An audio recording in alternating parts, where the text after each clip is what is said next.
Pronto, pessoal. Estamos gravando a aula. Se alguém supuser essa gravação, por favor, fale agora, ou caso separa sempre, certo? Ou até o final da aula. Bom, então o Uzinho também é o dobro, só que do M no mesmo par não é o dobro. Tá, pessoal? Eu vou abrir aqui o PowerPoint para vocês, vou apresentar. E não é o dobro. Vou colocar aqui para vocês verem. Tá? Confirme aí para mim se vocês estão vendo a tela branca. Sim. Show de bola. Eu vou gravar aqui.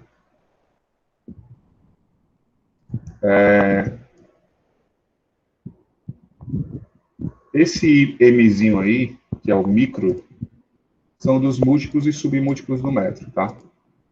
É mais ou menos assim, ó. Nós temos aqui o metro, tá? Tá aqui bem no meio, metro. E nós temos os múltiplos e os submúltiplos do metro, tá? Os múltiplos e os submúltiplos. Por que múltiplos e submúltiplos? Porque uns vão aumentar e outros vão diminuir. Outros vão diminuir. Certo? Por exemplo, o quilômetro é o km, certo? O quilômetro, ele é 1000 vezes maior do que o metro. Então, esse K aqui, ó, ele significa 10 elevado ao cubo, elevado à terceira. 1000 vezes. Então, ele é 10 à terceira vezes o metro. Ou seja, se eu tenho 10 metros, então eu tenho, né, se eu for aumentar, desculpa, se eu tenho 10 quilômetros, quer dizer que eu tenho 10.000 metros. Eu estou dizendo, olha, eu tenho 10 quilômetros. O K de quilômetro significa 1000. Então, 10.000 metros. Entendeu? Mas, da mesma maneira, a gente tem aqui os submúltiplos. Por exemplo, bem aqui desse lado, eu tenho o milímetro. A gente está acostumado, quantos milímetros? Que é o mm. O mm é 1000 vezes menor do que o metro. Então, se é 1000 vezes menor, ele é 10 elevado a menos 3. Certo? Então, é essa mesma relação. Então, isso aqui são os múltiplos e os submúltiplos. Aí tem outros, tá? Que não vão interessar muito para a gente. Tem aqui o hectômetro, o decâmetro, o decímetro. Vou botar aqui os submúltiplos que são mais importantes. Tem o decímetro, o centímetro e o milímetro. Aqui você tem o hectômetro, HM, e o decâmetro, que é desculpa a letra, só está no mouse, tá? DAM. Então, esse aqui, ó, é 10. Deixa eu botar outra cor aqui. Pronto. Essa aqui é vezes 10, 10 a 1, né, que é 10. Esse aqui é 10 ao quadrado. E esse aqui dos submúltiplos vai ser o quê? Vai ser a mesma ideia, só que diminuindo. 10 a menos 1, 10 a menos 2, certo? E assim sucessivamente. Professor, beleza, eu entendi. Alguém não entendeu isso aqui?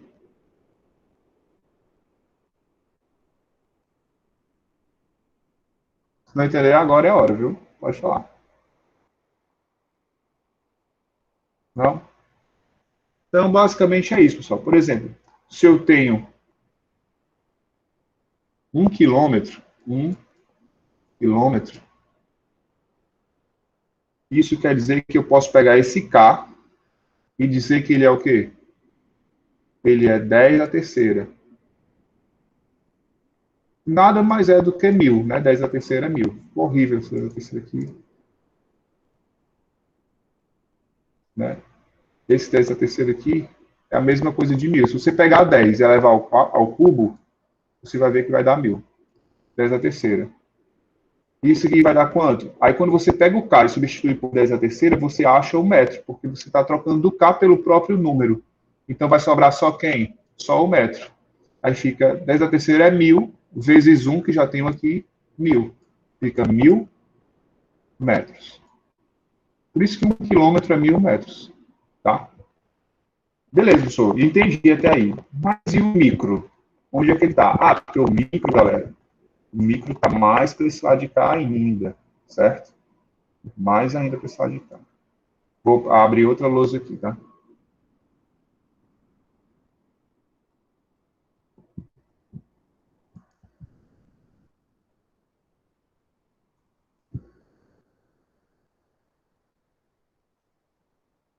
O micro, pessoal, tá aqui, ó.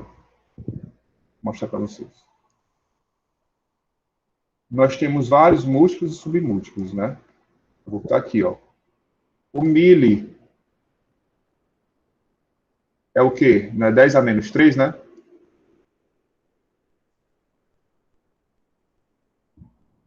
O micro é 10 a menos 6. 10 a menos 6, certo, pessoal? O senhor vai pular de 3 em 3 agora? Pula de 3 em 3, tá? Aí nós temos o nano, que é um Nzinho, tá? Que é 10 a menos 9. Temos o pico, que é um Pzinho, que é 10 a menos 12. Pronto, até aqui tá bom pra gente. Tem mais, mas não interessa pra gente não. Então, esses são os submúltiplos, certo? Da mesma forma dos múltiplos. Os múltiplos, lembra? Tem o K, se eu lembro. O K é 10 a terceira, né? Aumenta 1.000 vezes. O mili diminui 1.000 vezes. Tá vendo? O micro, galera, diminui 1 milhão de vezes. Esse 10 a menos 6 aqui é 1 milhão, certo? Esse 10 a menos 9 é 1 bilhão. E esse 10 a menos 12 é 1 trilhão. E a gente vai trabalhar com grandezas nesse tamanho.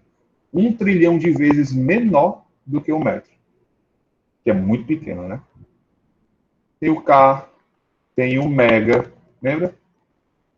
Mega é 10 elevado a 6. Tá?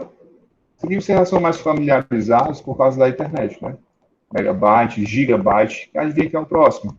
Giga, que é 10 a nona. 10 elevado a 9. 10 elevado a 9. Tem o tera, que é 10 elevado a 12. E assim sucessivamente. Tem outros, mas que para a gente aqui o importante é só até esse. Né? E mais importante de tudo isso é que eu só lembro de cabeça até o tera e até o pico. Os outros eu não lembro, não. Tá bom? A gente só usa até aqui. Então, é o suficiente.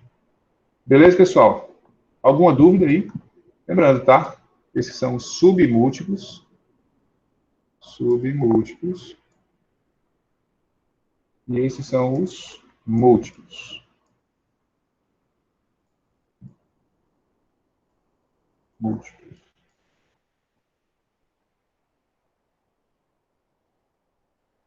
Tá bom? Dúvida? Diga aí.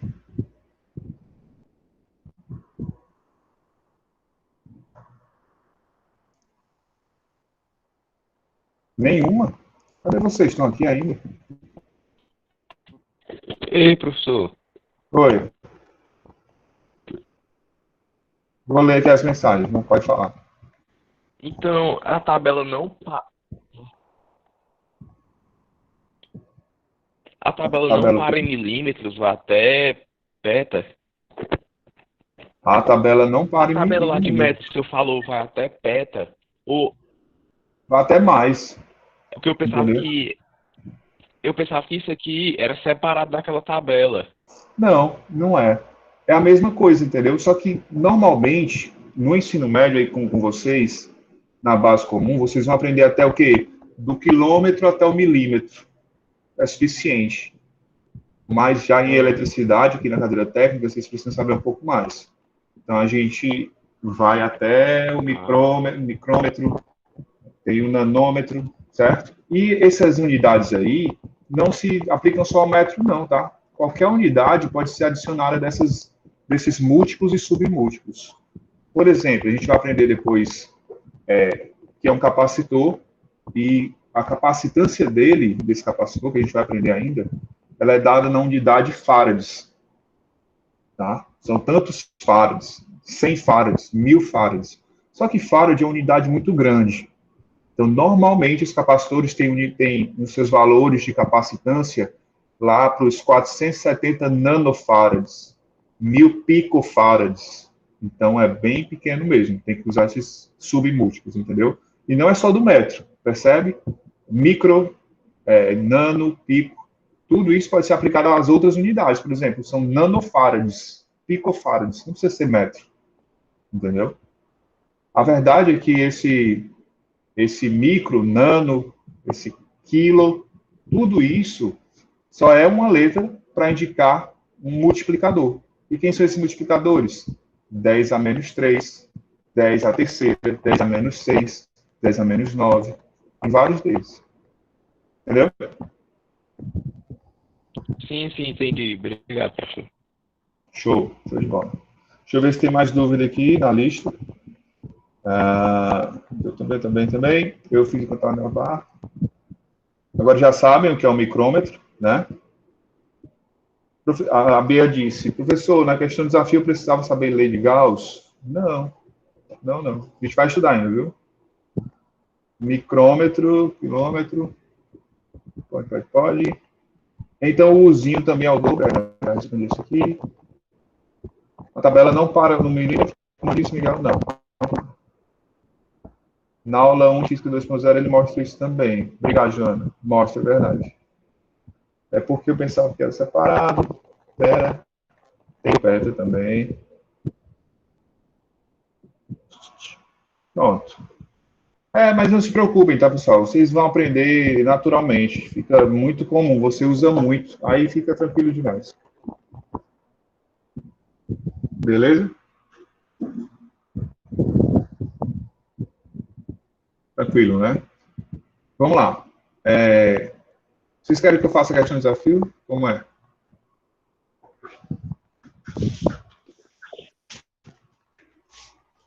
Vai. Quero ver se eu acertei. Vamos fazer. Deixa eu ver aqui. Deixa eu abrir aqui fazer o mais rápido possível, para a gente poder já começar a próxima matéria. Tá?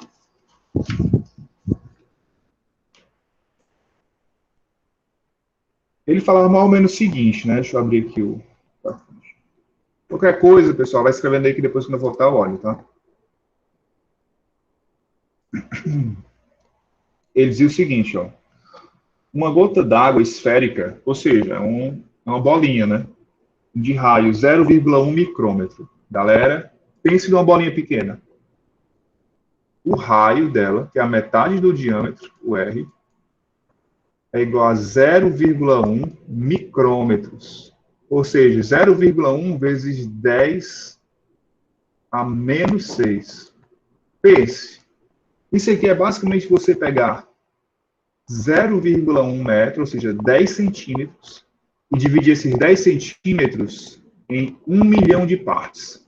O raio vai ser uma dessas partes de 1 milhão. Pequeno, né? E ele diz o seguinte, que essa gota d'água está em equilíbrio em um campo elétrico. A carga na gota, Q, vou chamar de Q, tá bom? É igual a carga elementar. Alguém sabe aí a carga elementar? 1,6 vezes 10 elevado a menos 19. 10 a menos 19, é isso aí. O quê? Qual a unidade? Qual a unidade? Não sei. Coulomb? Coulomb, sempre Coulomb. Carga é Coulomb, certo? Carga é Coulomb. Menos 19, Coulomb. O raio aqui é em metros, tá? O que ele quer saber é, considerando a gravidade, aceleração da gravidade, G igual a 10 metros por segundo ao quadrado, ele quer saber qual é o valor do campo elétrico. Bom, primeiro vamos visualizar o que está acontecendo aqui, tá bom? a gente tem uma bolinha, que é a nossa gota d'água, ele diz que é esférica, certo? E ela está em equilíbrio.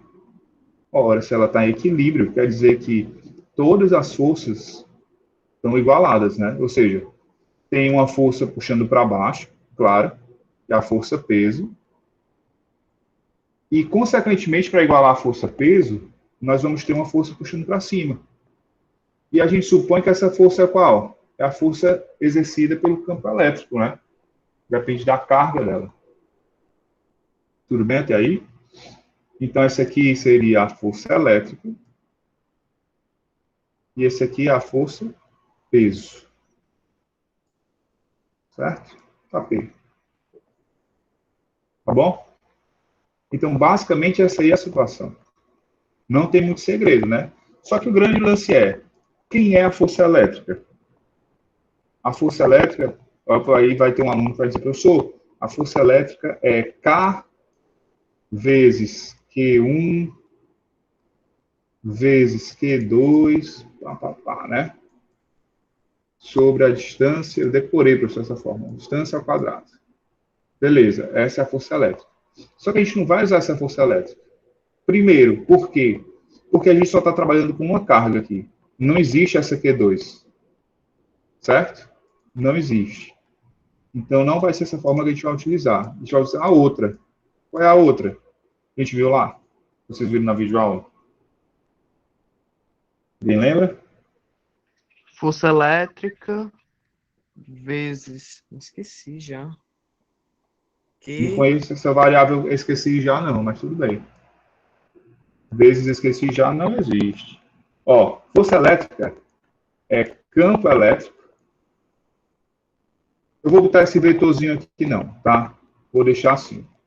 Vou deixar sem, por enquanto. Depois eu explico por quê. Para não misturar as coisas. Vou trabalhar só assim. Campo elétrico vezes a carga. Certo? Lembra, o campo é força sobre carga. Aí, como a força está pedindo a força, né? Aí passa o Q multiplicando para cá, fica E vezes Q. Tudo bem? E a força peso, pessoal, a gente sabe que é M, que é a massa, vezes G, que é a aceleração da gravidade. Tudo bem até aí? Alguma dúvida, pessoal? Por favor, fale agora. Vou passar para o próximo slide. E agora a gente só colocou as formas, certo? Tudo bem? Vou falar de novo aqui. Temos o raio, coloquei já em metro, já transformei, tá aqui, 10 a menos 6, o micro, certo? A carga elementar é a nossa carga aqui, 1,6 vezes 10 a menos 19, e a gravidade é 10 metros por segundo ao quadrado. Aqui é a força elétrica e a força peso equilibrando a gota d'água esférica, tá bom? Alguma dúvida até aí?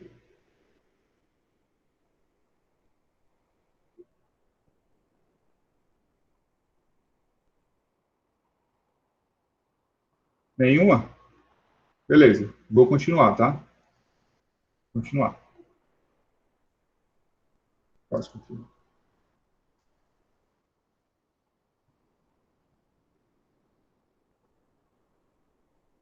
Bom, se a gente tem a força elétrica igual a força peso, então eu vou escrever o seguinte, ó.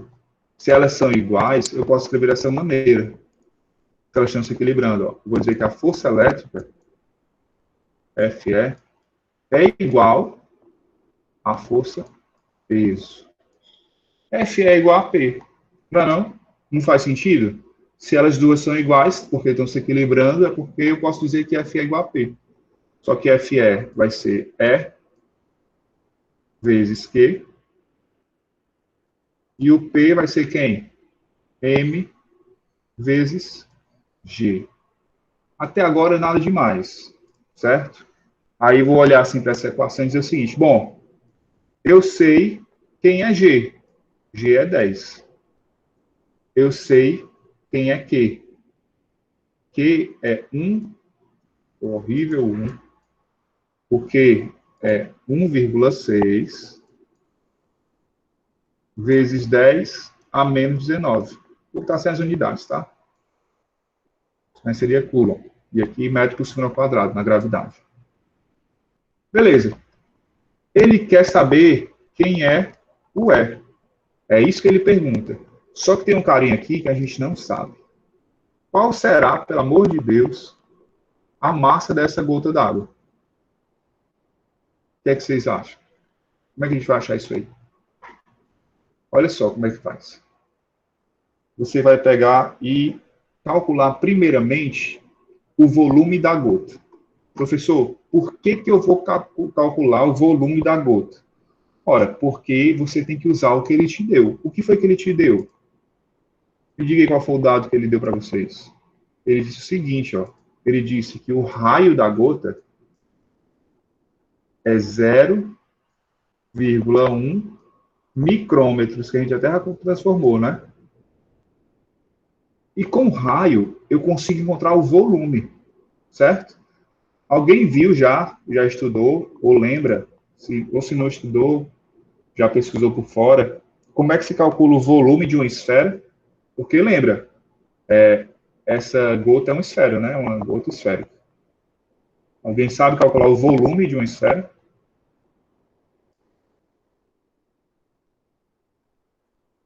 Não? Eu vou calcular o volume da gota para vocês aqui. Ó. Tem uma formulazinha, galera, para vocês calcularem o volume de qualquer esfera, certo? E o volume, alguém não sabe o que é o volume aqui? Por exemplo, o volume de uma esfera, alguém não sabe o que é? Todo mundo sabe, né? Bom, então, o volume da gota, pessoal, na verdade, o volume de qualquer esfera, ela é dada pela fórmula 4/3 vezes π vezes o raio, que é o que eu tenho, bem aqui, ó. E esse raio é elevado ao cubo. Esse é o volume da esfera, tá bom? Ora, o π a gente sabe quanto é, né? Aquela constante. E o R a gente vai achar quem? O volume da gota. Se você fizer as contas aí, vocês podem fazer depois, não vou fazer porque volume da gota. VG, vou botar, VG. Se você fizer, vai dar 4,19. Depois vocês fazem e conferem, tá bom? 4,19 vezes 10 elevado a menos 21. É pequeno, viu, pessoal? Não é pouco, não. Metros cúbicos. Mas quem dera, né? É pequeno desse jeito, tá? Porque, se você parar para pensar, 1 metro cúbico, pessoal, é como se fosse uma piscina de 1 metro de comprimento por 1 metro de largura por 1 metro de altura. Ou seja, é muito grande, certo? 1 metro por 1 metro por 1 metro é muito grande. Você pegou uma gotinha, por isso que é 10 elevado a menos 21, porque ela é muito pequena, tá bom? Aí, beleza, você achou o volume da gota. Tá, professor, e agora? O que é que eu faço com o volume dessa gota? Calma, calma, calma. Olha só. A primeira coisa que a gente vai fazer é pegar e transformar esse metro aqui, metro cúbico, para uma outra unidade. Decímetro cúbico. Por quê, professor? Digo já, confie no pai. Faça. Como é que a gente transforma de metro cúbico para decímetro cúbico? Cuidado, tá, pessoal? Tem um detalhe aqui que eu queria falar para vocês. O decímetro é um submúltiplo do metro, não é não? É um submúltiplo, ou seja, ele é dos menores, ele diminui, beleza? Então, quando você for passar para decímetro, você tinha que andar quantas casas? Uma casa, certo? Tinha que ser 10 a menos 1, né? Mas o grande lance aqui, galera, é você perceber o seguinte. Olha só. Como o metro está elevado ao cubo e o decímetro ao cubo, então ele é elevado à terceira potência. Então, toda vida que você for transformar, você tem que não apenas multiplicar por 10, ou dividir por 10, né? Também vale. Você vai ter que multiplicar por 1000 para cada casinha. Como é, professor? É isso mesmo. Vamos aqui, vamos começar outra coisa aqui, outra luz. Para ver se fica mais claro.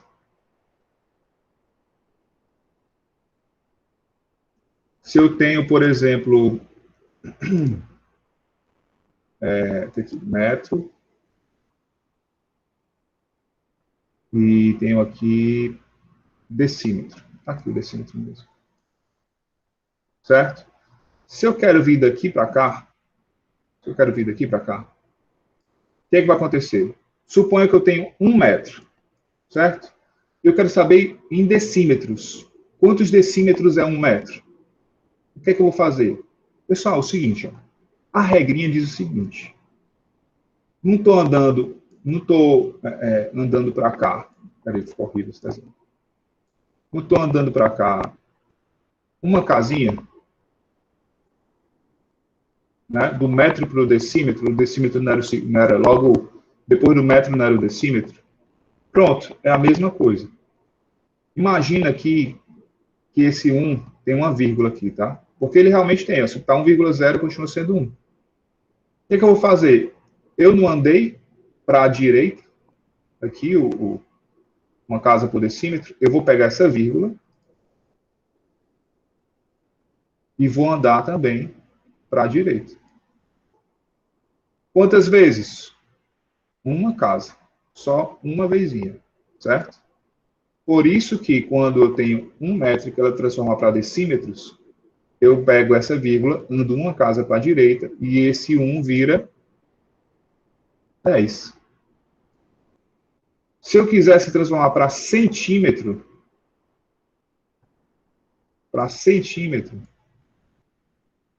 eu ia andar 2 casas. Eu ia pegar esse 1 aqui, ó,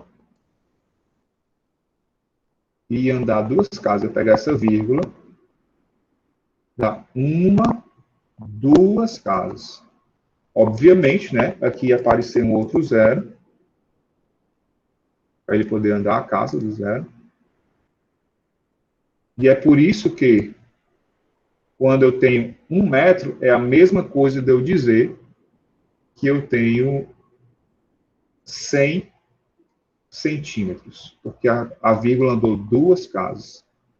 Milímetros, mesma coisa, vai andar 3 casas, por isso que 1 metro são 1000 milímetros, porque ele andou 3 casas. Beleza? Aqui, ó. 1, 0, 0, 0. 1,000. Só estou botando 0 para vocês visualizarem, tá? Vai ser só o 1. Aqui, ó. A vírgula andou 1, 2, 3 casas. Por isso que chegou em 1000. Beleza? Só que qual o grande problema aqui? O grande problema é que eu estou trabalhando com metros. Quando eu faço metro cúbico,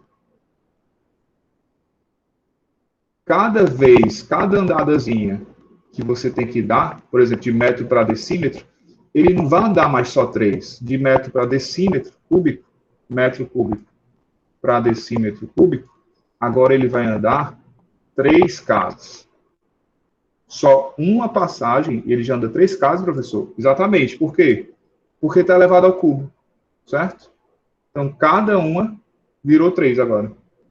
Então, quando eu tenho isso aqui, ó, quando eu tenho 4, deixa eu pegar outra luz aqui. Não, vou só apagar isso aqui. Vou pegar outra luz aqui.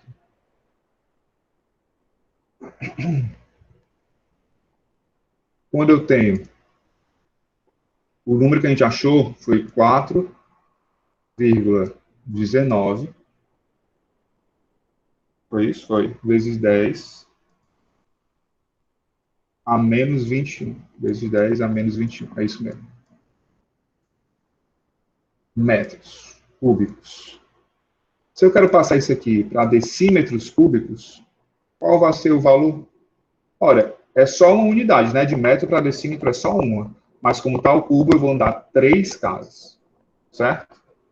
Então fica 4,19, fica 1, 2, 3. Fica 4.190. Perceberam isso aqui?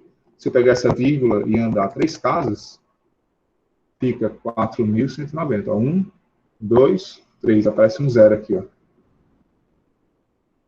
Tudo bem? 4.190 vezes 10 a menos 21.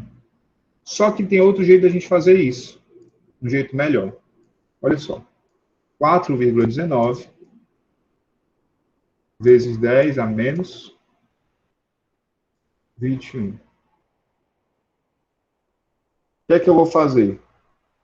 Percebe que quando eu estou indo de uma unidade maior para uma unidade menor, esse número saiu de 4,19 e foi para 4.190. O que aconteceu com esse número?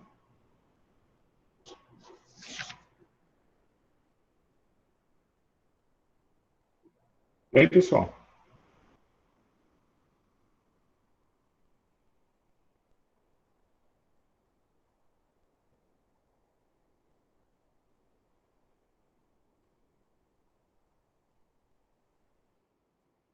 Tem alguém aí ainda? No Ó, caso, ficaria vezes 10 elevado a menos 24. o contrário. O contrário. Ficaria vezes 10 elevado a menos 18. Certo? Menos 10 a menos 18. Ah, porque no caso falando oposto ao o coisa, né? Exatamente. Em vez de eu pegar e andar as vírgulas, eu posso mexer nesse carinha aqui, ó.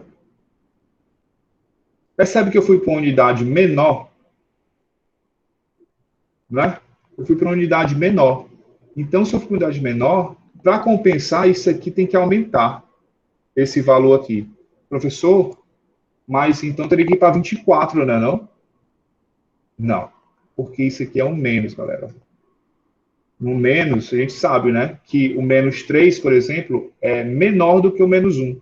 Então, quanto mais para o 24 você vai, mais você está diminuindo o número. Na verdade, você tem que vir por 4 vezes 10, 4,19 vezes 10 a menos 18. Tá? Em resumo, para quem não quiser raciocinar desse jeito, o que, é que você faz? Você diminuiu a escala, foi para a escala menor, é só você fazer o seguinte, ó. 4,19 vezes 10 a menos 21. Aí você pega e multiplica aqui, ó, vezes 10 a terceira. E depois multiplica por 10 a menos 3 metros cúbicos. Pessoal, o que diabo é isso? Eu entendi, foi nada agora. Escuta, olha o raciocínio. O número que a gente tinha era esse aqui, ó. Certo? 4,19 vezes 10 a menos 21 metros cúbicos. Beleza. E essa loucura aqui, professor? E esse negócio aqui, que diabo é isso aqui? Pessoal, se eu pego esse número inicial, multiplico por 10 ao cubo e depois por 10 a menos 3, o que, é que acontece com ele? Nada.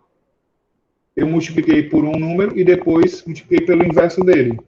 Ou seja, não aconteceu nada. Justamente, mudei alguma coisa? Não. Mas olha só a sacada. Se você prestar atenção, esse carinha aqui, ó, ele é quem, ó? Ele é o decímetro. Percebe? Ele é o decímetro. Lembra que andava uma casa e diminuía 3? Então esse cara vai virar um D. Na verdade, esse cara aqui, ó, vira quem? Vira o D. E aí você pega menos 21 mais 3, multiplicando esses dois números aqui, ó. Vai sobrar quem? 10 elevado a menos 18. Entenderam aí? Professor, achei muito complexo, achei muito. Não tem problema, certo? Olha só. Vou fazer de uma terceira forma. 4,19 vezes 10 a menos 21. Se ele não quiser pensar muito, pessoal, se você fazer no automático, é bem simples. Isso aqui está em metro cúbico, né? Mas eu quero ir para decímetro. Ora, eu estou diminuindo a unidade, eu tenho que diminuir aqui também. De 21 vai para 18. Pronto. 4,19. Professor, por que 18? Porque é de 3 em 3, né?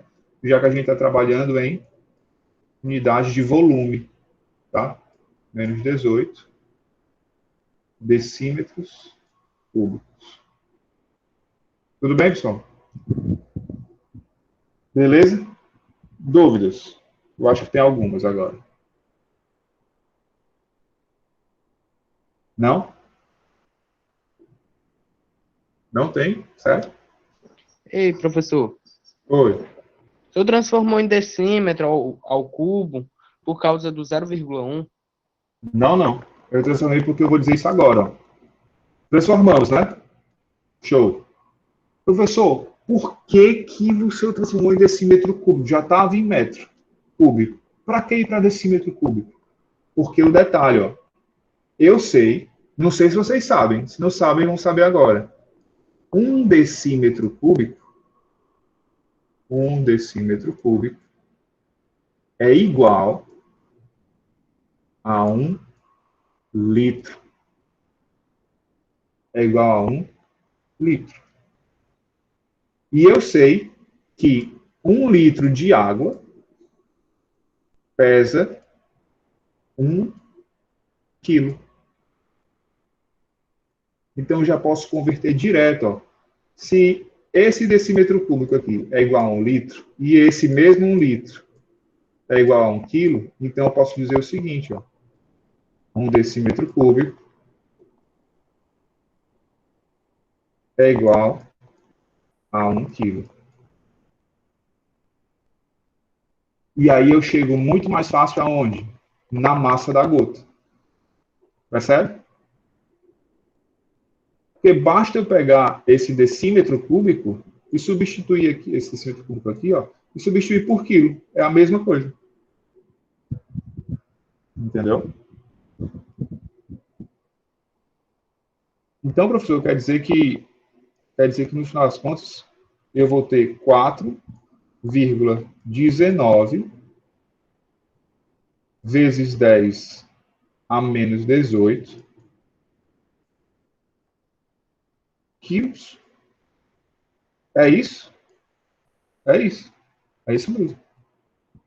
Não ficou mais fácil de converter em decímetro cúbico? Porque o decímetro cúbico é igual a 1 litro e 1 litro é igual a 1 quilo. Isso, pessoal, para a água, certo? Isso é para a água. Ei, Não Dário, esquece. Oi. 1 metro cúbico não tem nenhum valor na água, não?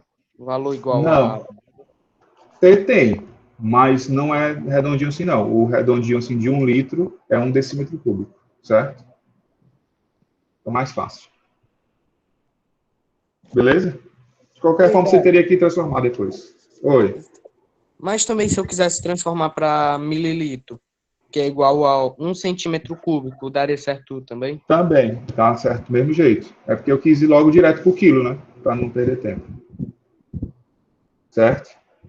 Porque lembra, a unidade utilizada na força-peso de massa é quilo, né? É quilograma. Tá bom? Por isso eu quis ir logo direto pro quilo. Beleza? Lembra, pessoal, não é para desanimar, não, viu? Essa questão é uma questão de desafio. É assim mesmo. Tá bom? Tudo bem? Vou continuar, tá? Qualquer coisa é só falar aí. Acabaram os slides, vou botar mais aqui. Deixa eu botar um. Deixa eu duplicar logo.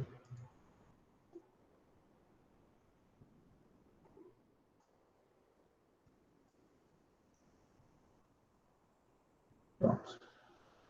Vamos lá. Beleza. Agora a gente sabe qual é a massa, a gente já descobriu qual é a massa dessa gota d'água. Quanto é a massa dela, pessoal, em quilos? É 4,19 vezes 10 a menos 18. Cansado já de escrever esse número aqui, mas tudo bem. 4,19 vezes 10 a menos 18 quilos. Certo? Aí eu vou voltar para onde? Eu vou voltar para aquela equaçãozinha lá que a gente achou no início. Qual era a equação?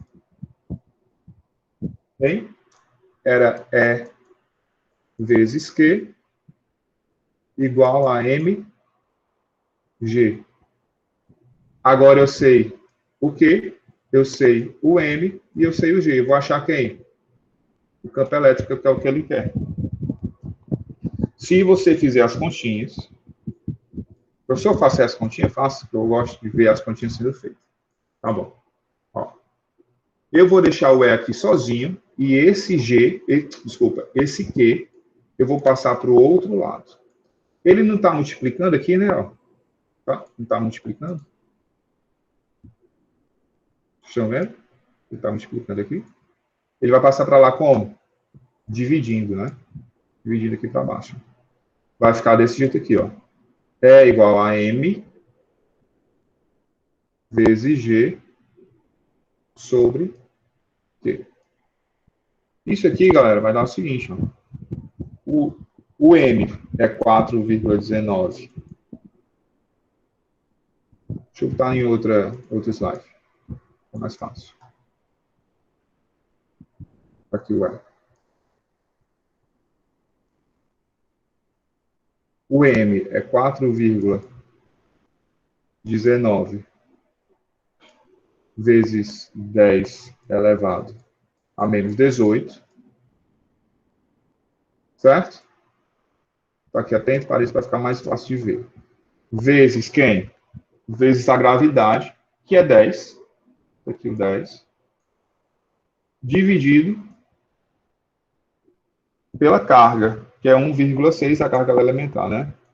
1,6 vezes 10 elevado a menos 19. Beleza? Pessoal, seguinte. Como é que você faz essas contas aí? Essas continhas você faz assim, ó. Você separa, tá? Você pega só os números normais, 4,19, 1,6, certo? E depois você pega só os 10. Separa dos 10, ó. 10 a menos 18, 10 a menos 19. E esse 10 aqui também, esse 10 aqui é a mesma coisa de 10 elevado a 1, certo? É a mesma coisa de 10 elevado a 1. Então, você deve estar aqui, ó. 10 elevado a 1. Tá bom? Aí, primeiro, você faz o verde e acha o número. E depois você faz o amarelo e acha o outro número. Vai ser esse número verde vezes esse amarelo. Quanto é 4,19 vezes 1,6? Dá exatamente 2,62. Esse verde aqui vai ser 2,62. Se eu não me engano. 2,62. E o amarelo? Ó, o amarelo eu quero dar uma dica aqui para vocês. O que vocês podem fazer, pessoal? Vou separar até aqui, ó. Olha bem para cá. Vai ficar assim, ó. 10 a menos 18. Pode escrever, ó. Vezes 10 elevado a mais 1. Professor, não precisa do mais 1, né? Só botar 10. Mas bota só para a gente visualizar, tá bom? E aqui embaixo, ó, 10 elevado a menos 10 elevado a menos 19. O que é que vocês vão fazer? Primeiro, se tem 2 em cima, transforma ele só em 1. Como, professor? Fácil, ó. Tá vendo aqui que tem uma multiplicação de base 10 Multiplicação de base 10. Como é que a gente faz isso? Repete a base. Repete a base. Fica 10. E como eu estou multiplicando, eu vou somar os expoentes. Menos 18 mais 1. Certo? Se eu estivesse dividindo, aí eu ia subtrair os expoentes. Alguém me perguntou semana passada se tinha um macete para lembrar disso. Então, como é que eu sei qual é que eu somo, subtraio? É fácil. Se você estiver multiplicando, é só lembrar quais são as duas operações que aumentam. Que aumenta é multiplicação e adição. Quais são as duas operações que diminuem? Divisão e subtração. Então, quem aumenta está num lado e quem diminui está do outro. Se for multiplicação dos 10, é só somar os expoentes. Se for divisão, você subtrai os expoentes. Só isso, certo? Aí embaixo você repete aqui, 10 a menos 19. Tá bom? Quanto é menos 18 mais com mais aqui, ó. Mais com mais dá mais, né? Então, quanto é menos 18 mais 1? Dá menos 17, certo? Menos 17. Vou escrever até aqui em outra folha. Vai ficar 10 elevado a menos 17 sobre 10 elevado a menos 19. Beleza? Agora sim, ó, agora eu estou dividindo. Então, o que, é que eu vou fazer com os expoentes? Eu vou subtrair. Como é que é a regra mesmo, professor? É fácil, ó. Repete a base, repete o 10 e subtrai os expoentes. Ou seja, pega o expoente de cima, quem é menos 17, e subtrai de quem? Do de baixo. Quem é o de baixo? Cuidado, ó. Menos 19. Estão vendo aí? Aí eu digo, ó. Mais com mais. Desculpa. Menos com menos dá o quê? Eu estava dando spoiler, né? Menos com menos dá mais, pessoal. Certo? Então fica 10 a menos 17 mais 19. Quanto é menos 17 mais 19? Isso aqui dá 2, né? Dá mais 2. Então, essa continha aqui vai ficar quanto? 10 ao quadrado. Sobra só isso no final, professor. Sobra só isso no final. Então, pegando aquele número que a gente achou, 2,62, multiplicando pelo amarelinho, que é 10 ao quadrado, você tem o campo elétrico que essa carga, essa gota, está sofrendo. E ela está submetida. E a unidade de campo elétrico é em que? Newtons por Coulomb. É isso aqui. Essa é a resposta. Opa, cortei o 2. Espera. Fácil ou difícil, pessoal? Complicada. Complicado? Mas alguém acompanhou? Alguém não entendeu alguma parte? Tenta refazer. Eu vou disponibilizar esse vídeo. Tenta refazer de novo. Não conseguiu ver o vídeo de novo. É importante, porque essa questão é muito boa para você treinar justamente a transformação das unidades, né? Então, vale a pena, certo? Beleza, pessoal? Tranquilo? Tem um monte de mensagem aqui, né? Depois o menino tem 2 pi.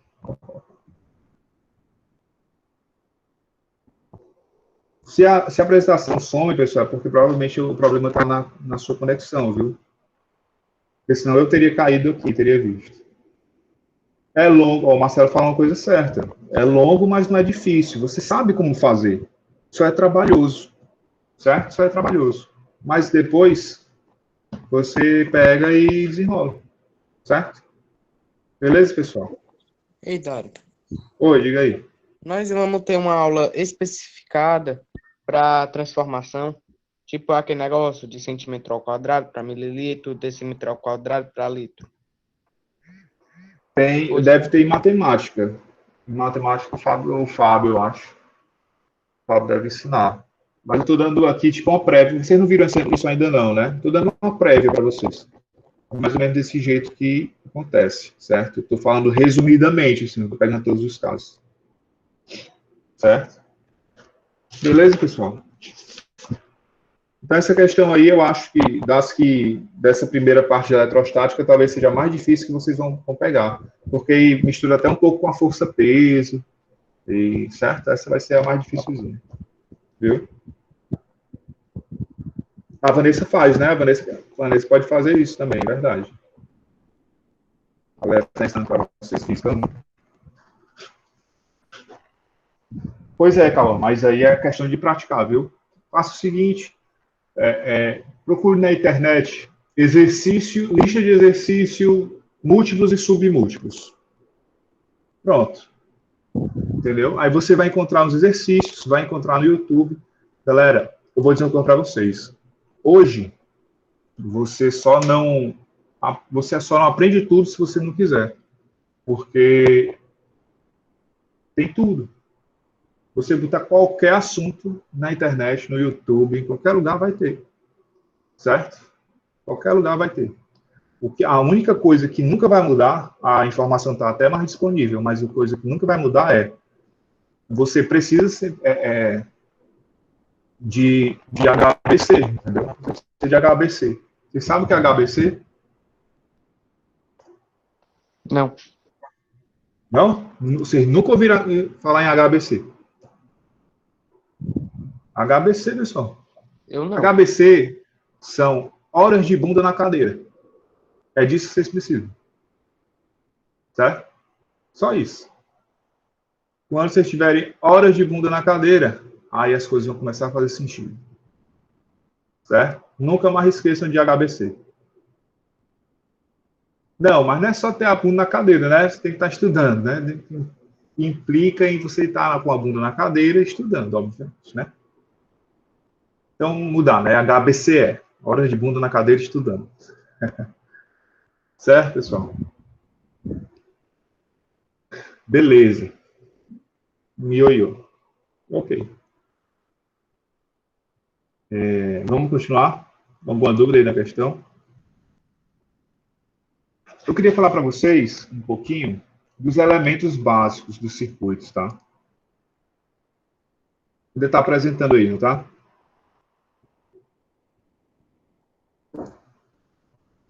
Sim. Pronto. Eu queria falar sobre os elementos básicos do circuito. Nós vamos trabalhar com 3 elementos básicos. Vamos primeiro falar das 3 grandezas.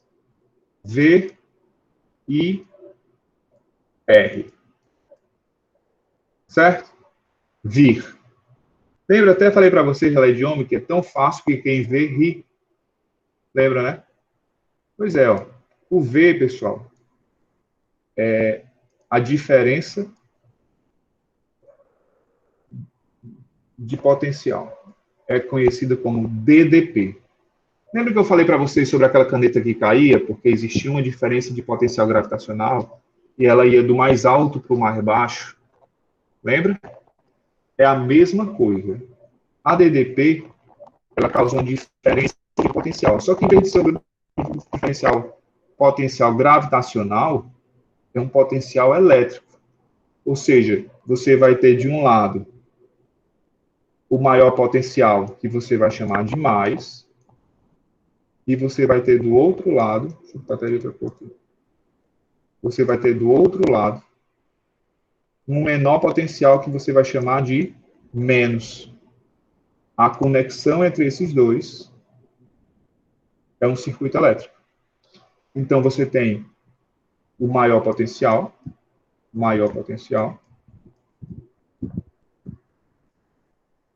e o menor potencial. Lembra, tá? Potencial elétrico. A gente já saiu daquele exemplo da gravidade e agora está no potencial elétrico. Tá bom? Detalhe. Professor, No potencial gravitacional, as coisas vinham do maior potencial para o menor potencial gravitacional, caíam de cima para baixo, né? Exatamente. A mesma coisa vai ser no elétrico, a mesma coisa vai ser no elétrico, pessoal. Ela vai sair do maior potencial elétrico e vai sempre para o menor potencial elétrico. Nesse sentido aqui, ó. Certo? Professor, o que é que vai do maior potencial elétrico para o menor potencial elétrico? O que vai? Eu acho que você já sabe o que é. São as cargas elétricas. Certo? As cargas elétricas sempre vão do maior para o menor potencial elétrico. E esse movimento... Desculpa, Dado. E esse movimento... Como é? Tipo o campo elétrico. Tipo o campo elétrico. O campo elétrico, ele começa no maior potencial e termina no menor potencial. Certo? Isso é o campo elétrico. Só que a partir de agora nos circuitos, a gente vai deixar um pouco o campo elétrico de lado, a gente só para a gente entender como é. Vamos trabalhar com a carga em movimento. Certo? Porque aí já não é mais eletrostática, aquela carga parada com o campo elétrico lá atuando. É a carga em movimento, quando ela sai do maior potencial e vem para o menor potencial. Quando essa carga entra em movimento, aliás, quando várias cargas entram em movimento, a gente tem esse movimento ordenado de cargas elétricas. Nesse sentido aqui, ó. Tá vendo? E esse movimento ordenado é o que a gente chama de corrente elétrica. É o nosso I. Deu para entender aí? Isso aqui é a corrente. Horrível. Corrente elétrica. Tudo bem, pessoal? Vou repetir, certo? Deixa eu só terminar de escrever aqui, porque é horrível escrever de mouse. Corrente elétrica. Nossa Senhora, parece que deu um bug na cabeça do professor. Corrente elétrica. Pronto, ficou mais bonitinho assim. Passou até aqui. É a corrente elétrica. Percebam, o V, chamado de DDP, diferença de potencial, é quando eu tenho um maior potencial elétrico e um menor potencial elétrico. Certo? Esse é o V, que é também conhecido como tensão, tá? Mas depois a gente escreve isso. Mas lembrem, tá? O V também é a tensão. Vai ficar gravado aqui na aula, vocês podem assistir depois. Mas eu quero chamar de DDP porque é mais correto, digamos assim. Mais fácil você entender. Então, esse V vai causar essa diferença de potencial entre o maior e o menor. Certo? Então, a gente sabe, né? Quando tem um potencial maior, as cargas tendem a ir desse potencial maior até o menor, as cargas elétricas. E as cargas elétricas em movimento, é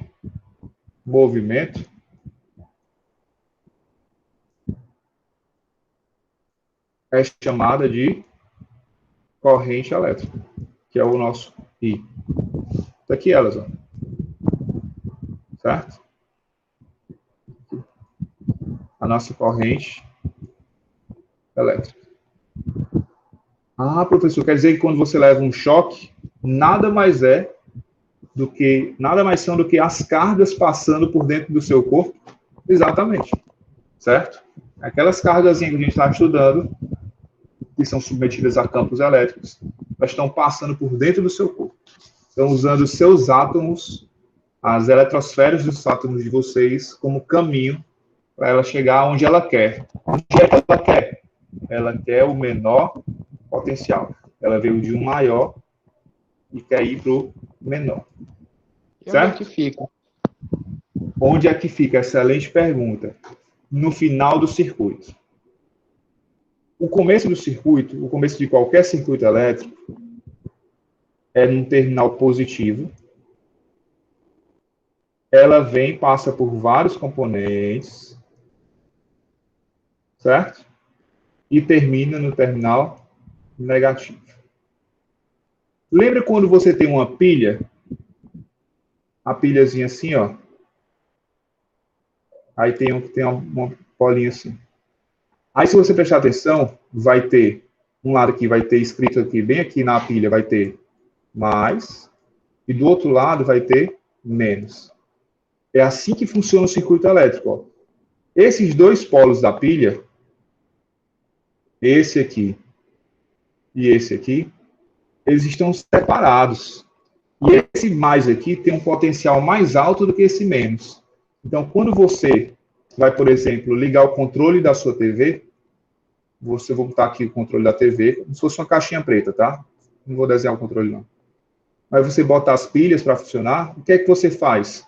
Quando você conecta a pilha no controle da TV, você dá um caminho ligando o maior potencial até o menor potencial. Aí o que é que acontece? As cargas elétricas vão passando aqui, ó, passam por dentro do controle, fazem ele funcionar, e elas passam e vão chegar até o menos. Claro. Oi. Não tem no controle, tipo uma molinha na hora que você vai botar a pilha, que eu acho que é pro mais, se eu não me engano, ou é pro menos. É pra que ela serve? É só para fixar melhor a pilha. Só para ficar mais firme. Certo? Mas o que importa aí é... Oi. Tirando, não é muito relevante a aula, mas eu vi uma experiência bacana. Não, mas vamos ficar aqui na aula mesmo. Vamos ficar na aula, porque senão o pessoal se perde, tá bom? Depois me pergunta pelo WhatsApp que eu respondo. Tá bom? Tá. Valeu, meu filho. Pergunte bem, não esqueça não, que eu respondo, viu? Então, pessoal, significa o quê? Quando eu tenho um mais de uma pilha, de uma bateria, de qualquer coisa, e um menos, eles estão isolados, até que eu conecte o quê? O aparelho que vai ser alimentado por essas cargas elétricas, que estão aqui no mais, doida para vir para o menos. Elas vão passar aqui por dentro. Isso aqui, essas cargas em movimento é o quê? É corrente elétrica. Vão alimentar o aparelho e vão chegar onde elas querem. Na verdade, o que acontece é que você tem como se fosse, em cada carguinha dessa, é como se fosse um soldadinho, certo?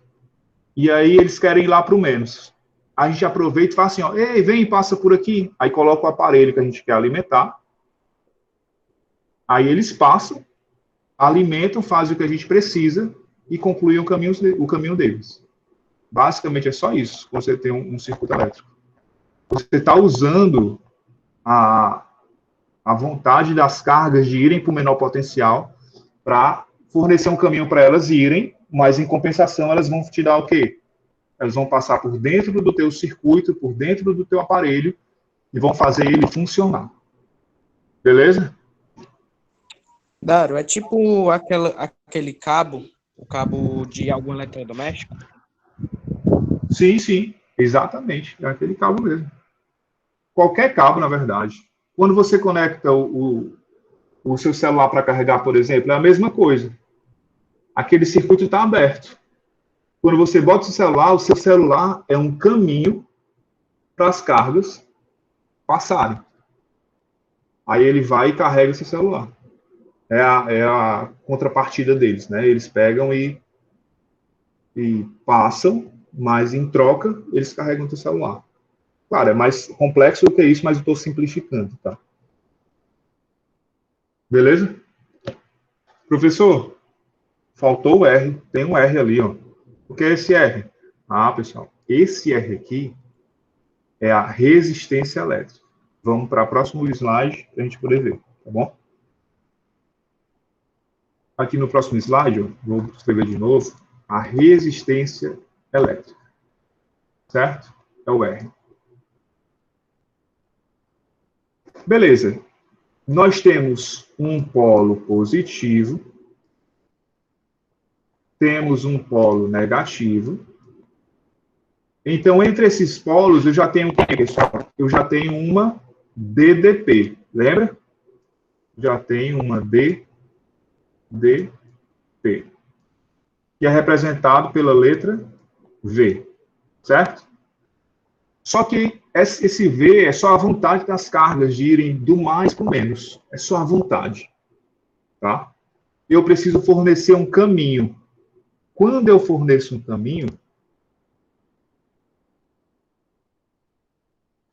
aí eu consigo permitir que as correntes, que as cargas, desculpa, que as cargas que estão acumuladas no maior potencial possam descer para o menor potencial. E é assim que gera a corrente elétrica. Ela vem para cá, passa aqui e volta para até chegar no menos. Isso é um circuito elétrico. Agora me responda. Onde é que entra a resistência? Me diga uma coisa. O quanto de corrente, o quantas cargas, né, o quanto de corrente elétrica passa do mais para o menos? Quanto? Quem define isso? Quem decide, vai passar tanto de corrente? Pessoal, se a gente fornecer um condutor para a corrente passar, ela vai passar absurdamente de uma vez, entende? Vai passar uma grande quantidade de corrente, várias cargas, muito mesmo. Então, o que acontece? Existe a figura da resistência. Pode ser desenhado. Oi. Se eu não me engano, no ano passado, meu professor falou que tinha 3 principais elementos para isso. Era comprimento, largura e o material que é feito. Sim. São esses 3? Na verdade, o que o seu professor falou é restrito apenas a uma espécie de situação. Essa que a gente está vendo aqui não vai caber essa equação aí, tá? Mas depois eu explico melhor. Porque em outras situações, quando eu tenho condutores muito longos, é que vai influenciar isso aí. Mas como aqui a gente tem circuitos elétricos que são pequenos, isso aí não conta não, tá bom? A gente vai ver outra equação, que é mais aplicada aqui. Beleza? E o Cadu Oi. aqui fez uma pergunta. Diga. Ele perguntou o que seria mais eficiente, a bateria ou a pilha? Depende. As duas são fonte de energia. Vai depender da construção de cada um. Normalmente as baterias duram mais, por causa da construção delas. Elas são maiores. Já viram uma pilha, né? A pilha é menor que aquelas baterias de 9 volts, aquelas que tem os dois bichinhos para cima. Justamente aquele tamanho maior, ela tem uma capacidade de acumular cargas maior. Então tem mais cargas para virar mais corrente. Então demora mais tempo para essa corrente passar, entendeu? Mas isso tudo depende de várias outras coisas, como, por exemplo, o que é que ela vai alimentar? Porque, dependendo do que ela vai alimentar, se pedir uma corrente muito alta, aí ela vai descarregar mais rápido também. Então, depende de muita coisa, tá? Mas não se preocupem com isso, por enquanto. Beleza? Beleza. Temos aqui a nossa resistência. A resistência, galera, aqui vai dizer assim, só vai passar o tanto X de corrente. Não vai passar, aqui não é baderna não, certo? Aqui não é baderna não, vai passar só tanto de corrente. É isso que é a resistência. Ela quem define o quanto de corrente vai passar. E é por isso que nós temos aquela equaçãozinha que eu falei para vocês, que é a lei de Ohm, tá? Tá aqui de vermelho. A lei de Ohm, que a gente vai ver ainda com mais detalhes mais lá para frente, mas já vou dar um spoiler aqui para vocês. Lei de Ohm. Escreve assim, tá? Lei de Ohm. O que é que a lei de Ohm diz? A lei de Ohm é uma das leis mais fáceis que você pode ver na vida. Como eu falei para vocês na outra aula, né? A lei de Ohm é tão fácil que quem vê, ri. Certo? Quem vê, ri. Então, a DDP vai ser igual à resistência vezes a corrente elétrica. Pessoal, beleza. É fácil, né? Quem vê, ri. É fácil decorar. Mas o que é que ela está dizendo? O que é que essa equação está dizendo? Olha só. Primeiro, antes de a gente ver isso, tá? O V, que é a DDP, que é a tensão, lembra? DDP ou tensão. Tá aqui. Tensão elétrica. Também é muito utilizado esse nome, tá? Tensão elétrica. A DDP, ou a tensão elétrica, ela tem a unidade chamada volts, tá? Volts. Ah, professor, já vi esse nome aí, né? Não sei quantos volts, 220 volts e tal. Exatamente. Essa é a tensão. Quando você fala, minha tomada tem 220 volts, você está falando que o DDP da tomada é de 220 volts, tá bom? Não tem dois buraquinhos na tomada que eu falei para vocês? Então, um daqueles buraquinhos tem um maior potencial e o outro tem um menor potencial. Não vou entrar no mérito de ser corrente alternada, por enquanto, tá? Só imagine a seguinte situação. Então, quando eu conecto um objeto lá, o ventilador, por exemplo, eu estou fornecendo, através do ventilador, um caminho para as cargas saírem daquele maior potencial, que é um dos dois pontos, até o menor potencial, que é o outro ponto. Certo? Resistência elétrica, em homenagem ao senhor Ohm, ela tem o símbolo ômega, e se chama ohms. Certo? E a corrente elétrica, o símbolo dela é um A, porque em homenagem a Marie Ampère, certo? A gente chama de ampere. O pequeno aqui. Vou escrever tortinho assim. Ampere.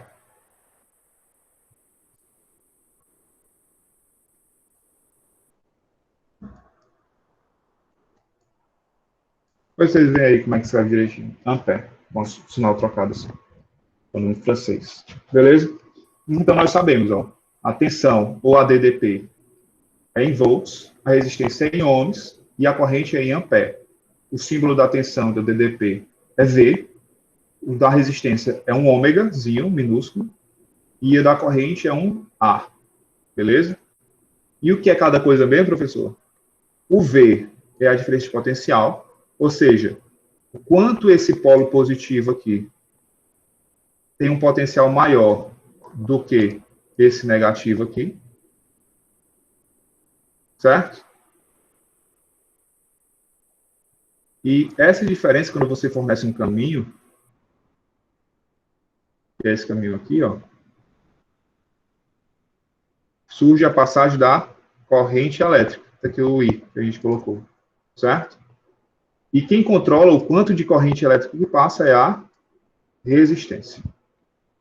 Beleza, pessoal? Professor, tem uma coisa que você não falou aí. E esse caminho? Esse caminho é o quê? Esse caminho, galera, são justamente os condutores, certo? No caso, o condutor mais comum da gente utilizar, a gente utiliza o cobre, certo? É o cobre. Tá bom? É o mais barato e o mais eficiente. Tudo bem? Pessoal, essas são as grandezas elétricas que a gente vai trabalhar. Tem mais uma, mas eu não vou falar agora, que é a potência elétrica. Mais lá para frente, a gente vê ela. Certo? Alguma dúvida, pessoal? Essa é a hora da verdade, certo? Até aí, beleza. Claro, a resistência elétrica faz parte do C6CA? Faz. Tá nas duas, certo? Mas a gente vai analisar só o CC por enquanto. A resistência em CA é diferente. Ela é composta por uma parcela real e uma parcela imaginária, algo mais complexo, literalmente. Tá? A gente vai ver agora não. Vocês teriam que aprender números complexos, que eu acho que ainda não aprenderam. Beleza? Mas faz parte das duas. Dúvidas? Mais dúvidas? Não é possível que não tenha dúvida. É aqui que as dúvidas surgem. A rocha. Naro, Pedro perguntou por que a borracha não conduz eletricidade. Porque ela é isolante. Certo? Ah, professor, por que ela é isolante? Aí são outros 500. Tem a ver com a estrutura atômica dela. Certo? Eu posso até falar para vocês, mas não é muito não é muito nosso intuito. Mas, normalmente, quando você tem um condutor, você tem um elemento atômico que na última camada, daquela distribuição de Linus Pauling. Vocês já viram isso? Sim, a gente está vendo agora em química. Pronto. Naquela última camada, a camada mais externa, os condutores costumam ter um elétron, apenas um. E os isolantes, eles têm 8 elétrons, os melhores isolantes. Não se sabe até hoje o porquê que 8 elétrons é tão especial assim, que dá essa estabilidade tão grande. Mas, basicamente, eu vou andar aqui para vocês verem. Como se fosse assim, ó. Que horas são, Tá, hein? é São negócio 10. né? Mais ou menos isso. Como é? Desculpa, eu não ouvi. É aquele negócio da regra do octeto, né? Mas tem umas coisas, não vamos entrar nesse mérito, não, porque não sei, mas a regra do octeto, os 8 elétrons da última camada, né? Mas por que 8? Mas ninguém sabe. Por que é a regra do octeto? Por que não é a regra do sexteto, por exemplo? O pessoal não sabe explicar ainda. Pelo menos até onde eu olhei, né? Até onde eu sei, o pessoal não soube explicar ainda, não. Não sei se já descobriram. Mas isso não é importante. É importante a gente saber que é o seguinte, ó. Imagina que eu tenho um átomo aqui, certo? Esse aqui é o núcleo. Horrível. Vou fazer de novo, certo? Inclusive, vou fazer de vermelho. Esse aqui é o núcleo, onde eu tenho prótons e nêutrons, né? Então, majoritariamente, o núcleo é positivo, né? E aí você tem o quê? Aqui por fora, você tem a eletrosfera. Aquele modelo bem simples, tá, pessoal? Sem física quântica, sem nada. Esse aqui já é suficiente. Normalmente, o que acontece? Por exemplo, no cobre, se eu não me engano, vocês me corrigem, mas não vou procurar não, que na internet não. Se eu não me engano, o cobre, ele tem um número atômico 29. Certo? O Z do cobre é 29. Isso quer dizer o quê? Que ele tem 29 prótons e, se estiver equilibrado, né, tem 29 elétrons também. Só que aí que tá. Se você fizer a distribuição, vamos fazer a distribuição aqui, para ver se é 29 mesmo. Me ajudem aí. 1s2, vai lá. 2s2, vai lá que eu lembro mais não. Certo? Aí 29 anos que eu vou seguir. 3, lembra aí para mim? 2p6, né? Pessoal, estão estudando química, vou dizer para ele, viu? Bora. 2p6. 3s2, é isso mesmo? Eu estou fazendo aqui na 2, certo? Aí ele me mata se souber que eu estou errando isso aqui. 3p6. 4s2, acho que é assim. 4s2. Confere aí para mim, vê se é isso mesmo. Eu estou fazendo certo. Deixa eu ver quantos já tem aqui. 10, 20, falta 9, né? 3D9, né? No caso aqui, é 3D10, no caso. Só que com... Confere aí para mim, por favor, se é isso aqui mesmo. O pessoal da química aí que se garante.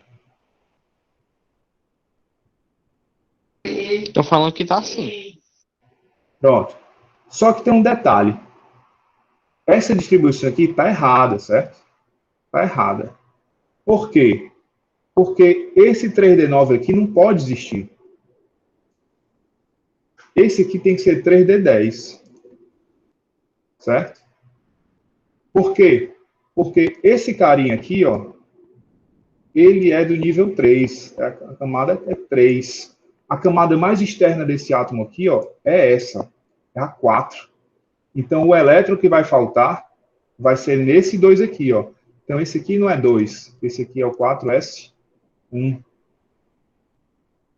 Agora sim, ó, eu tenho 10, 12, 18, 28 com 3D10 e na última camada 29 com 4S1. Percebe? Então, ó, eu vou ter aqui nessa eletrosfera 28 elétrons, tá assim, ó, é menos. E no núcleo eu tenho 29 prótons. O professor está faltando um elétron ali. Calma, Padawan. Calma. 29P+. Certo? Então, assim, eu sei que não está totalmente correto, P+, é menos, mas fica mais fácil de ver. Só que eu tenho mais um elétron aqui na última camada. Sozinho, o bichinho. Sozinho. Lá longe. Aí vai o bichinho. Esse elétron aqui, ó, tá sozinho. Ele é esse 4s1 aqui, ó. Tá vendo aí? Esse carinha. Então, esse elétron aqui, ele junto com os outros 28 que estão aqui nas camadas, tudo fechadinho, ele junta os 29 elétrons com os 29 prótons. Só que ele está sozinho na última camada. Entendeu? Então, olha só o que acontece. Esse elétron sozinho aí, se você parar para pensar, ele tem carga o quê? Negativa. Certo? E eu tenho 28 elétrons aqui, ó, espalhados pela eletrosfera, fazendo uma força elétrica nesse elétron. É uma força de quê? Uma força de repulsão. Porque sinais iguais se repelem. É uma força dos elétrons. E os prótons têm uma força de atração. Tá vendo? Então, ó, existe uma força puxando esse elétron para cá. Que eu vou chamar de F dos prótons. Tá vendo aí? Só que detalhe. Lembra da fórmula da força elétrica? Era K-Q1,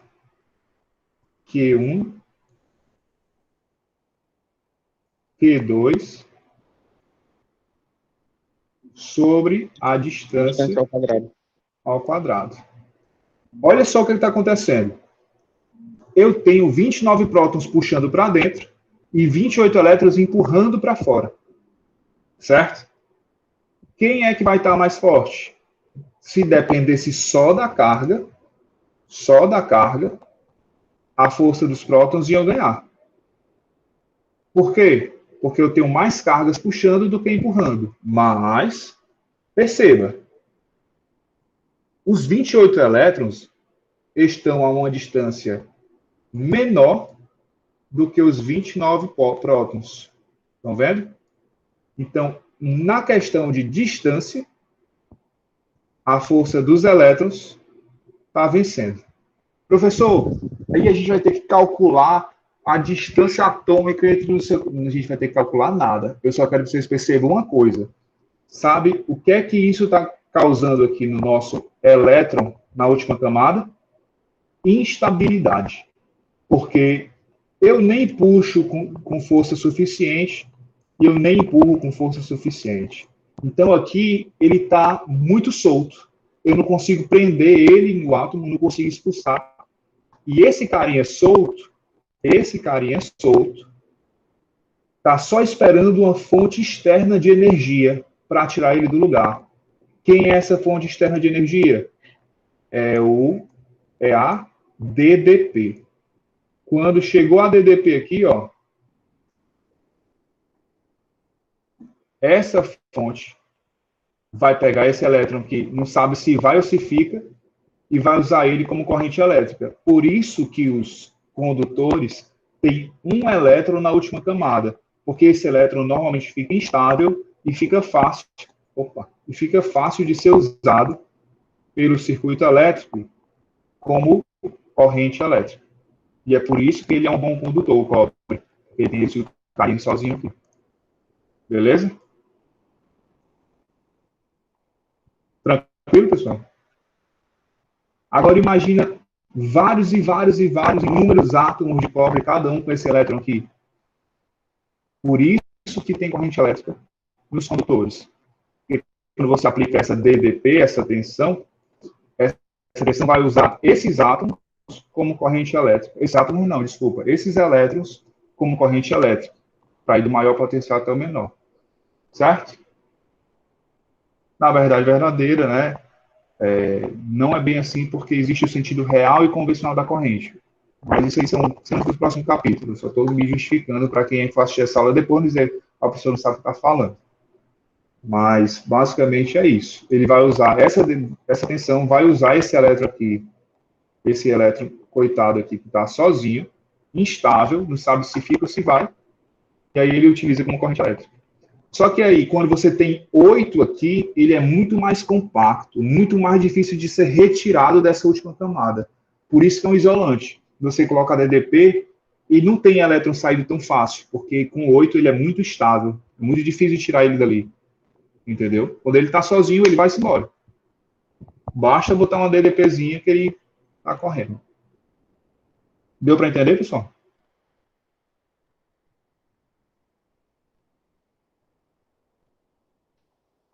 Acho que sim, né?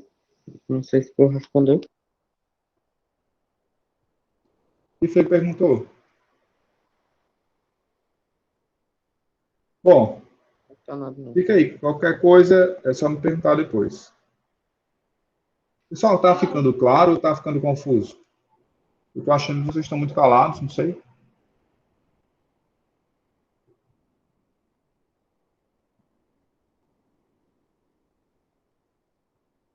Claro que me fica um pouco confuso, porque eu ainda estou iniciando, né? Aí fica meio confuso para aprender no começo.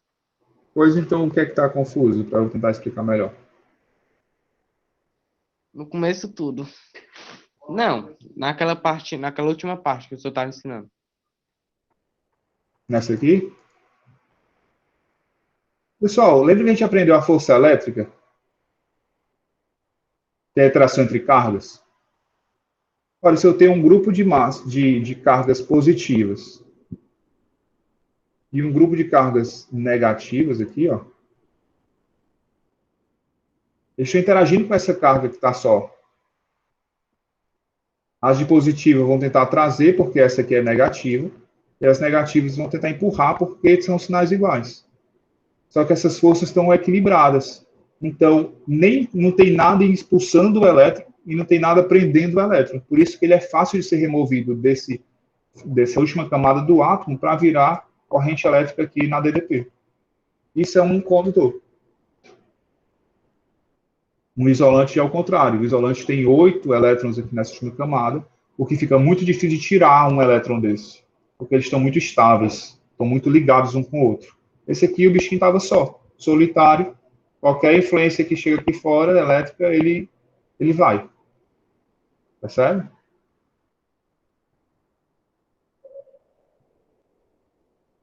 Entendi mais. Entendeu? Pronto. É só dar tempo ao tempo. O que é que vocês precisam fazer, pessoal? Eu sei que é muito conteúdo e é muita coisa ao mesmo tempo. O que é que vocês precisam fazer? Precisa assistir a aula agora, aí depois daqui um tempinho, assiste de novo, porque a segunda vez que você vai assistir, você já tem uma visão geral do que são as coisas, você já começa a prestar atenção melhor. Já pararam para prestar atenção que quando você assiste um filme e você vai assistir a segunda vez, você percebe coisas que você não tinha percebido antes? É a mesma coisa, certo? É a mesma coisa. Eu vou disponibilizar. Agora se repetir muito, aí fica chato, né? Mas se for, pega depois dessa aula e vá assistir e qualquer dúvida, só me perguntar que eu respondo. Beleza? Tranquilo, pessoal? Claro, perguntaram se a madeira é isolante também. Se a madeira, também, certo? Também é isolante. Tem uma lista, basta você pegar assim, vou parar a apresentação aqui. Basta você ter uma lista de materiais mais isolantes e condutores, tá? Beleza? Mas a madeira é isolante também. O ar é isolante, madeira, borracha, e várias coisas são isolantes. Beleza? Plástico pode ser também? Plástico? Pode, também. Certo? Claro, o Cadu, ele perguntou se eu usasse uma roupa de borracha e recebesse uma descarga elétrica, eu ficaria protegido, já que é um isolante? Cuidado, certo? Depende.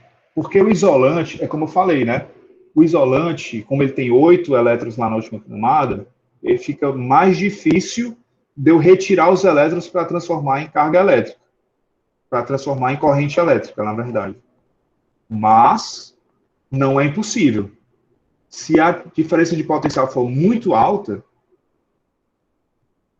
aí ela consegue transformar o isolante em condutor. Isso é conhecido como o... Deixa eu apresentar aqui de novo. Vou apresentar de novo. Isso é conhecido como quebra de rigidez dielétrica. Vou te mostrar aqui.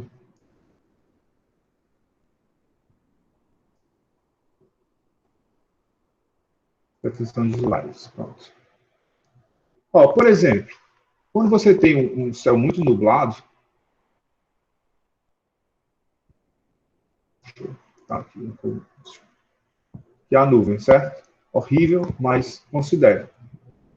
Aí você tem aqui a terra, tá? O chão. Vou desenhar aqui um pouco curvado, só para desespero dos terraplanistas, certo? Você tem aqui a terra. Então, o que acontece? Basicamente, galera, quando um raio cai, por exemplo, isso quer dizer que eu tenho uma diferença de potencial D,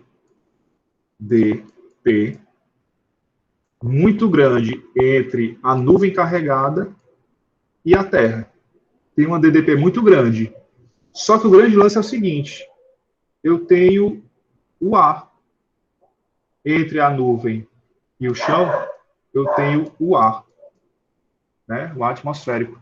E esse ar, por natureza, ele é um isolante, certo? Professor, mas o que é que está acontecendo já que o raio cai? O ar é isolante e o raio cai? Exatamente, certo? Você pegar assim, ó, eu vou botar dessa maneira, tá? Vou botar aqui como sendo o polo positivo e o chão é o polo negativo. O que é que acontece? Eu vou pegar o ar, a resistência do ar, a resistência elétrica do ar, e vou conectar aqui, ó. Eu vou fingir que a resistência... Vou substituir, eu vou chamar a resistência do ar de uma resistência elétrica. Aqui. Só para representar, tá? Esse aqui é a resistência do ar. Eu transformei agora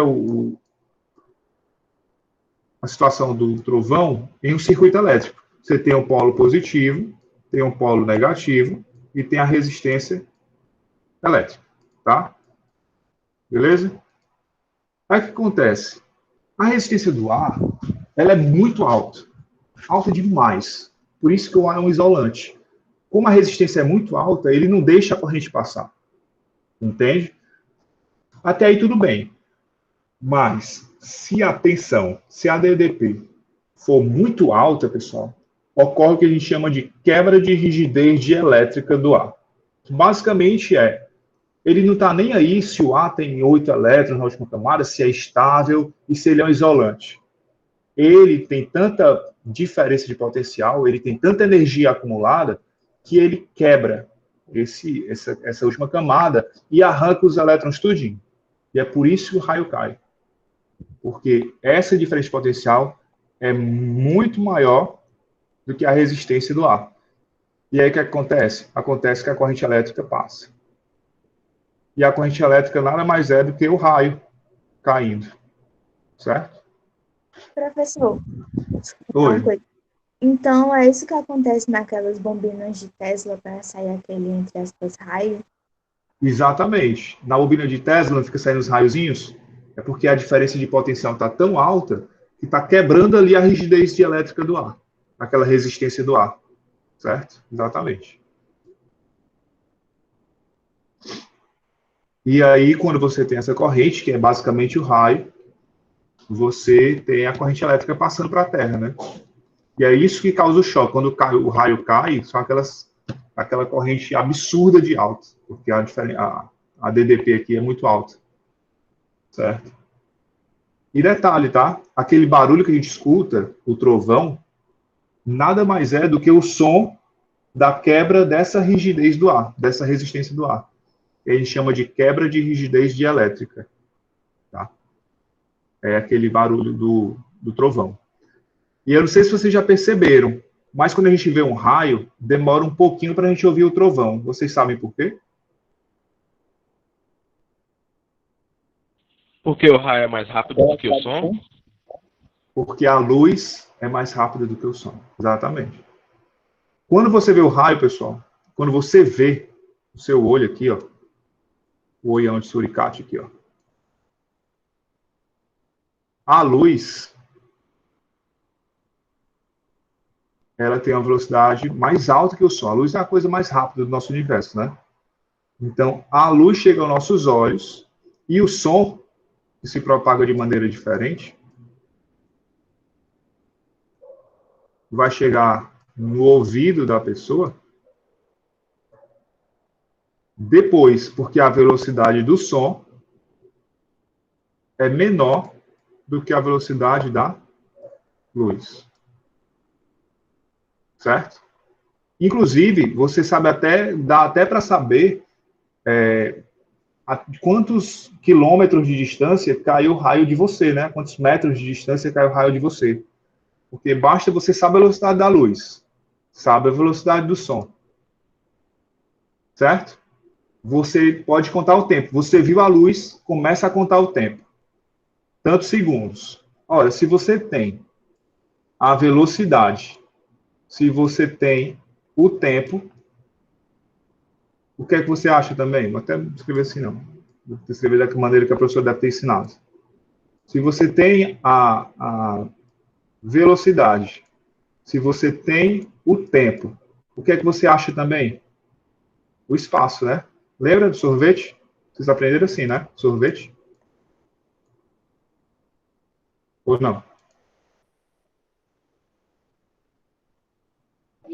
Qual? Aquele negócio de tempo, velocidade, espaço? É. Deslocamento final, Sim. Ah, tá. Vocês não aprenderam com sorvete, não? Eu aprendi com sorvete. Pronto. Ótimo. Para quem não aprendeu com sorvete, vai aqui a dica. Vou fazer de novo. Você tem aqui, vou apagar isso aqui também. Você tem aqui o espaço percorrido, a velocidade e o tempo. Sorvete, certo? E o sorvete é muito fácil. Você faz um triângulo assim, ó.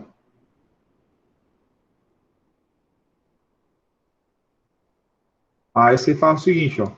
Ah, professor, eu quero descobrir o espaço percorrido. Então, você bota a mão aqui em cima do espaço e acha, ó, V vezes T. Tá vendo?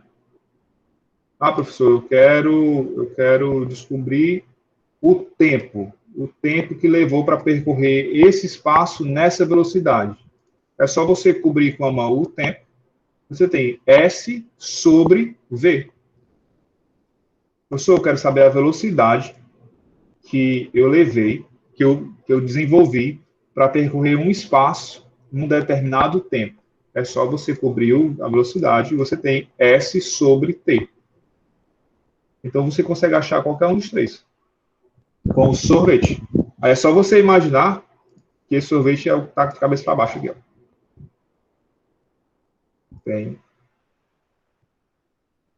Tem bola de sorvete aqui. Pronto.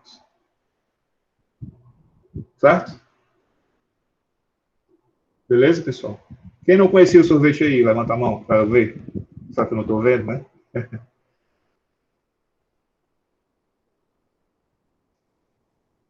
Vocês estão levantando a mão? Vocês estão levantando a mão, são mais besta que eu, viu? Beleza? Pessoal, 10h52, alguma dúvida? Vamos terminar nossa aula por hoje. Quem tiver dúvida pode perguntar aí. Perguntaram porque quando cai um raio na pessoa, ela não morre. Tem algumas pessoas que não morrem. Tem algumas pessoas que têm sorte. Acontece. Aí varia de caso para caso, teria que ver cada caso, né? Mas isolante, assim, a pessoa tá com aquela lendária chinela havaiana. Não, a Havaiana não é lendária não, viu? Nem se iluda. Na indústria, quando vocês forem para a indústria, vocês vão usar uma bota toda de borracha, com um isolamento bom. Tem que ser um isolamento protegido, porque dependendo das tensões e correntes que vocês vão trabalhar, tem que ter cuidado. Beleza? Eu vou A empresa terminar a que dá a gravação. Hã? A empresa que dá a bota, nós temos que comprar. Não, a gente tem. A escola fornece. Viu? Ainda bem. Eu vou terminar a gravação aqui, tá?